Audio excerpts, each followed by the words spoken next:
우리 전에도 우리 함께 나눴지만 사람은 어떤 욕구가 있다 그랬죠? 바로 인정을 받고 싶은 욕구가 있다라고 그랬어요. 그래서 욕먹는 거, 비판받는 것보다는 칭찬받는 것을 좋아합니다. 자, 그리고 칭찬받을 때에 활력이 생기죠. 그리고 성장의 동력이 생기고 열정이 생깁니다. 그리고 또 칭찬 많이 받는 사람이 자존감이 높습니다. 그래서 사회에 어디를 가든지 자신감 있게 일을 하죠. 그래서 우리 부모가 자녀들에게 이게 뭔가 조그만 일을 잘했다 싶을 때에 칭찬을 많이 해주면 이 아이가 어디를 가도 쑥스러워하거나 부끄러워하거나 이러지 아니하고 자신감 있게 이렇게 살아가는 모습을 볼 수가 있습니다. 자, 그래서 부모님의 그 칭찬이 아주 중요하죠. 자, 그러나 항상 빛이 있는 곳에는 무엇이 따릅니까? 그림자가 따른다는 거예요. 그죠? 빛이 있는 곳에는 항상 그림자가 따른다라고 하는 것을 잊으시면 안 돼요. 그래서 칭찬의 그림자가 있습니다. 칭찬의 그림자가 있어요. 그 그림자가 뭐냐면 바로 교만, 거만, 오만, 이런 것들이 따라오죠. 잘못하면. 그래서 항상 우리는 조심해야 돼요. 남들이 나를 인정해주거나 또 칭찬해줄 때에 그것을 나의 활력의 동력으로 사용하고 또 성장의 동력으로 사용하고 다음보다 더 열심히 해야지. 정말 감사하구나. 이렇게 그런 것들을 가지면서도 그 빛의 그림자, 그 칭찬의 그림자를 항상 경계를 할 수 있어야 돼요. 그거 교만해지지 않도록, 거만해지지 않도록, 자만해지지 않도록 항상 겸손하도록 자기 자신을 경계해야 되는 것이에요. 그래서 우리 성로님들이 또 저를 칭찬해 주실 때가 많아요.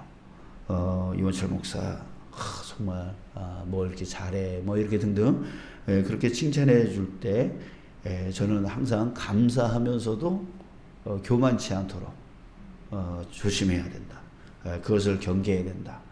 그 마음을 항상 가지면서 이렇게 살아가고 있는데, 자, 여러분들 우리 역시 마찬가지입니다. 우리 모두가 다른 사람이 나를 뭘 잘한다라고 칭찬을 해줄 때에 성장의 동력으로 삼되 그 그림자, 따라오는 그 그림자, 교만해지지 않도록 항상 경계를 해야 된다라고 하는 것입니다. 여러분들은 그렇게 하고 계심을 믿습니다. 그렇죠? 그렇게 하고 계심을 믿습니다. 자, 오늘 말씀을 이 관점에서 우리 묵상해 봤으면 좋겠습니다. 이 관점에서 예수님은 지금 어디를 가나 칭송을 받았습니다. 38절 39절에 보니까 시몬의 장모 집에 가서 보니까 시몬의 장모가 중한 열병에 걸렸다라고 했습니다. 그런데 예수님께서 그를 고쳐주셨고 또 회복 기간도 없이 그대로 일어나서 수종들 정도로 완전하게 낫게 해주셨습니다. 또 40절에 보니까 온갖 병자, 그 병자들을 일일이 손을 얹어서 고쳐주셨다라고 말하고 있어요. 자, 그거에 대한 평가, 그거에 대한 결과가 42절에 보면 나오는데요. 자, 읽어보면 예수께서 42절, 날이 밝음에 예수께서 나오사 한적한 곳에 가시니 무리가 찾다가 만나서 자기들에게서 떠나시지 못하게 만류하려 하며. 그러니까 예수님이요, 지금 중한 열병을 고치고 온갖 사람들의 그 질병을 다 일일이 손을 얹어서 다 고쳐주셨단 말이에요. 그러니까 인기가 완전히 폭발한 거죠. 야, 예수 너무 좋다. 예수 너무 좋다. 라고 하면서 막 칭찬 일색입니다. 자, 그래서 사람들이 예수님이 떠나가지 못하게 만류를 붙잡습니다. 이럴 정도로 지금 예수님은 인기가 아주 대단했던 거예요. 대단했던 거예요. 자, 그렇게 됐습니다. 자, 여러분, 이때 이 누가복음의 저자 누가는요, 아주 귀신, 그 마귀, 사탄의 이 교묘한 유혹이 다가옴을 오늘 본문에서 언급하고 있습니다. 그게 뭐냐면 바로 41절인데요. 41절, 여러 사람에게서 귀신들이 나가며 소리질러 이르되, 사람에게서 그 귀신이 쫓겨날 때에 그 귀신이 소리를 외칩니다. 뭐라고 외치냐면 당신은 하나님의 아들이니이다 라고 외치고 그 사람에게서 빠져나가는 거예요. 그랬더니 예수님이 뭐라고 하셨어요? 맞다, 나는 하나님의 아들이다, 이렇게 하셨나요? 그게 아니라 그들을 꾸짖으시고 그렇게 말하는 것을 허락하지 않았다라고 그랬어요. 왜? 그 이유가 뭐예요? 이는 자기를 그리스도인 줄 알미러라. 제가 이 말씀을 되게 고민하면서 이게 무슨 뜻일까 한참 생각을 했습니다.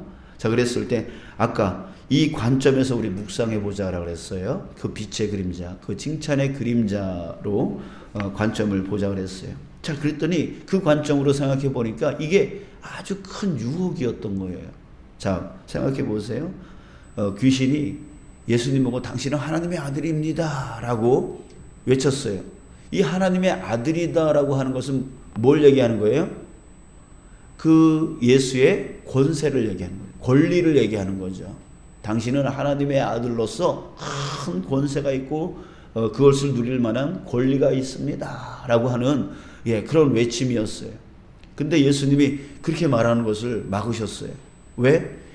이 귀신들이 귀신같이 알고 있는 게 뭐냐면 예수가 누구인 걸 알고 있었어요? 그리스도인 것을 알고 있었다고 그랬어요. 여기 말씀해 보니까 자기를 그리스도인 줄 알미러라 라고 했어요. 그리스도인 것을 아니까 일부러 당신은 하나님의 아들이니다 이렇게 얘기했다는 얘기예요. 자, 그러면 이 하나님의 아들인 거와 그리스도는 어떤 차이가 있죠? 아까도 얘기했지만 하나님의 아들이라고 하는 것은 권세, 권리 이런 것들을 얘기하는 거예요. 당신은 높은 자입니다.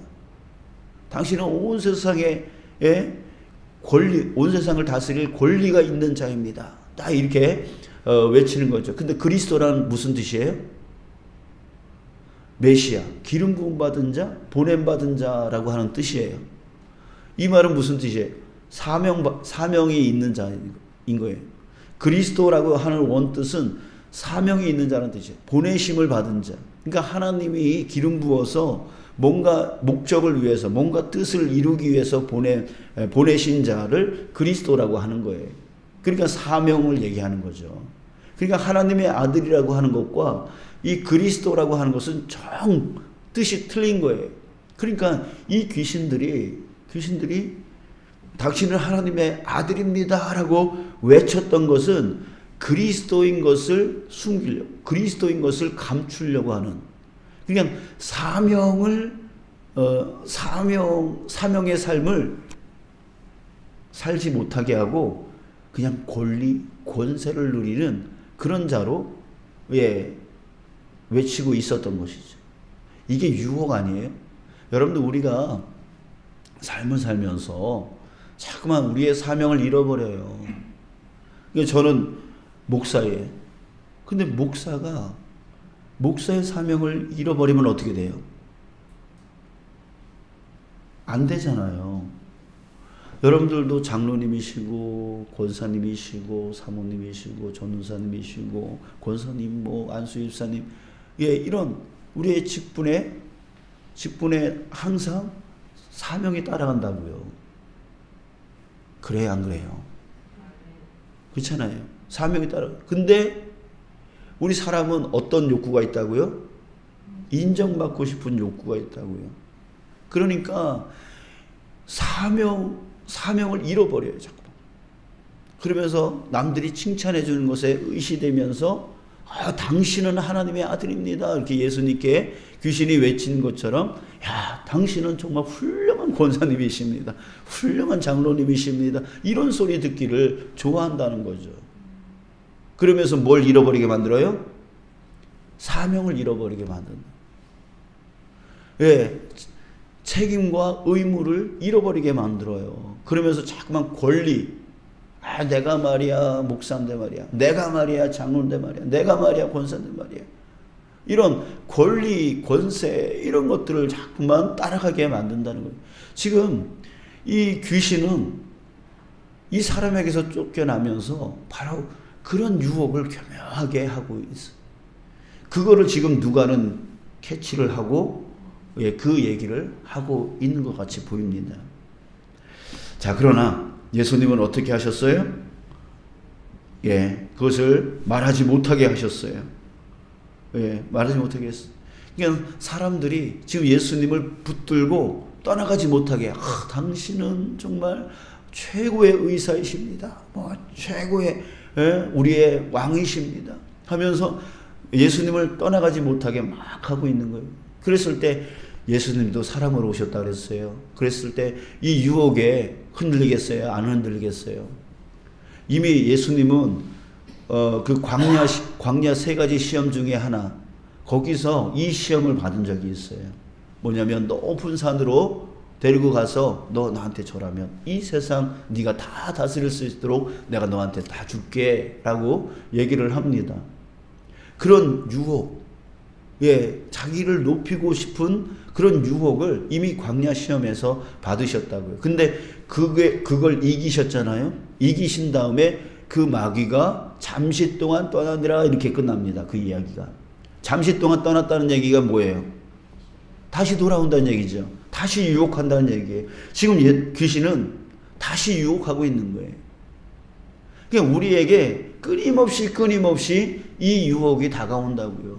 한번 이겼으면 이제 끝나는 게 아니라 또 다음에 또 다른 모양으로 또 나를 높이려고 하는, 나를 교만하게 만들려고 하는 그 마귀가 또 다가와서 당신은 뭐 하면서 훌륭한 목사입니다. 당신은 뭐 설교를 잘합니다. 당신은 뭐 이렇게 하면서 유혹이 또 다른 계속 모양을 바꿔서 똑같은 미혹을 해 온다는 거죠. 그게 바로 누구다? 마귀다. 사탄이다. 귀신이다. 이거예요. 그랬을 때 예수님은 어떻게 하십니까? 그걸 하지 못하게 만들고 43절 보니까 예수께서 이르시되 내가 다른 동네들에서도 하나님의 나라 복음을 전하여리니. 무슨 얘기를 하고 계세요? 복음 전하겠다는 말이 뭐예요? 사명 얘기하잖아요. 사명을 잃지 않는 예수님의 모습을 볼 수가 있습니다. 나는 이 일을 위해 보내심을 받았노라. 이렇게 보내심이 뭐예요? 사명이잖아요. 이게 보내심을 받은. 그러니까 나의 사명. 그러니까 예수님은 자신의 그 사명을 잃어버리지 않아요. 그래서 나가서 전도하시는 것을 볼 수가 있습니다. 자, 그랬을 때 여러분, 예수님이 이렇게 사명을 잃어버리지 않을 수 있었던 이유가 뭘까요? 자, 우리가 쉽게 놓치고 있는 부분이 있어요. 42절. 이거는 우리 다시 한번 함께 읽겠습니다. 시작. 날이 밝음에 예수께서 나우사 한적한 곳에 가시니. 자, 여기까지. 자, 예수님이 뭐 하셨어요? 한적한 곳에 가사. 여러분, 이것을 우리는 너무나 쉽게 놓쳐요.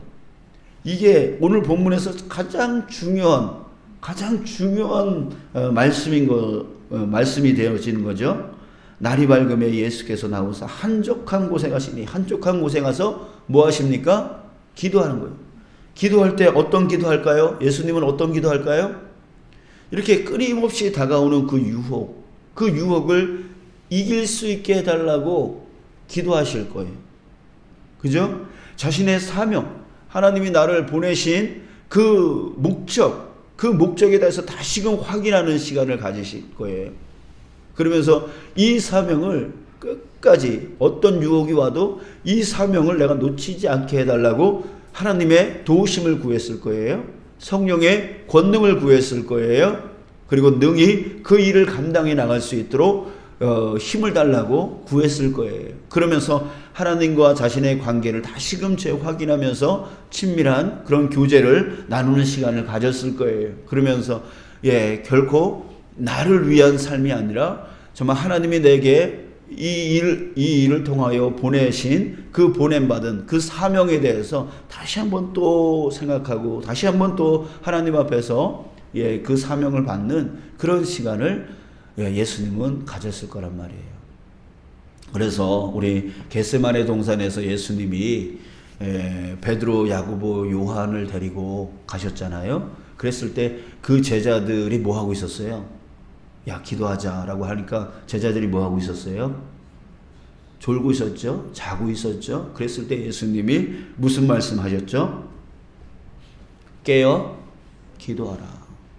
깨어 기도하라. 이걸 몇 번 반복하셨어요? 그러면서 마지막에 이렇게 말씀하셔요. 시험에 들지 않게 깨어 기도하라. 왜 이 말씀하셨는지 여러분들 이해가 되시죠? 그죠? 이해가 되시죠? 시험에 들지 않게. 이 시험은 바로 유혹이잖아요. 그 유혹에 빠지지 않도록 너희들이 깨어 기도하라. 예수님은 수없이 다가오는 이 유혹을 이겨내기 위해서 바로 그 겟세마네 동산의 기도를 습관적으로 우리 지난 수요일 날 말씀드렸듯이 습관 밥 먹듯이 밥 먹기 싫어도 반드시 밥을 차려 먹어야 되는 것처럼 기도도 하기 싫어도 반드시 해야 되는 거 기도. 왜? 시험에 들지 않기 위해서. 우리가 자꾸만 마음은 인정받고 싶은 욕구가 계속 난 칭찬받고 싶지 누가 욕먹고 싶겠어요? 누가 비판받고 싶겠어요? 그래서 칭찬에 그 그림자가 자꾸만 온다고요. 내가 훌륭한 사람인가 보다. 내가 높은 사람인가 보다. 하면서 그 권리와 권세를 자꾸만 누리려고 하는 그 유혹이 끊임없이 다가온다고. 이럴 때에 그 시험에 빠지지 않도록 우리는 깨어 기도해야 된다는 거예요. 그 예수님을 그걸 우리에게 보여주신 거예요. 끊임없이 한적한 곳으로 가셔서 하나님과 교제 나누면서 자신의 그 사명, 사람들이 나를 높이려고 하고 그럴 때에 거기서 자꾸만 매몰되어지는 그 사명을 다시금 회복하고 또 다음날 또 나아가서 또 사람들을 긍휼히 여겨주고 사람들을 고쳐주고 사람들에게 복음을 전하는 그 복음의 사명을 놓치지 않았던 그 예수님의 모습을 우리는 볼 수가 있습니다. 여러분들 오늘 우리는 무엇을 기도해야 될까요? 여러분들 오늘 하루를 한번 그려보시길 바랍니다. 내가 오늘 아침부터 저녁까지 뭘 하고 누굴 만나고 어떤 일을 하는지 뭘 해야 되는지 하나님은 나에게 뭘 하기를 원하시는지에 대해서 한번 그려보시길 바랍니다. 그랬을 때 주님 내가 그 안에서 권리를 주장하지 않고 권세를 주장하지 않고 내가 높아지려 하지 아니하게 하시고 그곳에서 하나님이 내게 주신 사명 내게 주신 이 목사로서의 사명 장로로서의 사명 등등의 그 사명 또한 내가 아빠로서의 사명 내가 엄마로서의 사명 또 내가 일터에서 그 직분에 따른 그 사명을 주님이 나에게 그 사명을 부어주셔서 그곳으로 보내주셨는데 그곳에서 그 사명을 온전히 감당할 수 있도록 주님 저를 도와주십시오. 저에게 힘 주시고 능력 주시고 지혜 주시고 그걸 부어주시옵소서. 그래서 능히 감당할 수 있게 사명을 감당할 수 있게 이끌어 주시옵소서. 우리 이 기도해야 되지 않을까요? 그죠? 그래서 오늘 우리가 승리로 만들어 나가는 거죠.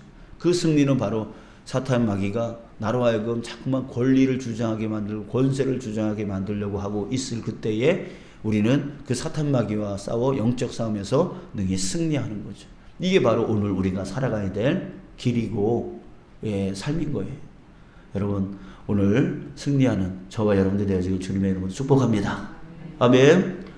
여러모로 자꾸만 모양을 바꿔서 똑같은 그 유혹해오는 그 사탄 마귀의 그 계략에 우리가 넘어가지 아니하고 정말 주님의 사명을 붙들고 내 나이가 많을지라도, 내가 건강이 없을지라도, 내가 형편이 안 되고 상황이 안 될지라도 그걸 갖고 나를 유혹해 오는 그 사탄 마귀를 능히 이겨나가고, 이겨나가면서 주님의 사명, 주님이 오늘 나에게 주시는 그 사명을 승리해 나가는 저와 여러분 되시기를 주님의 이름으로 축복합니다.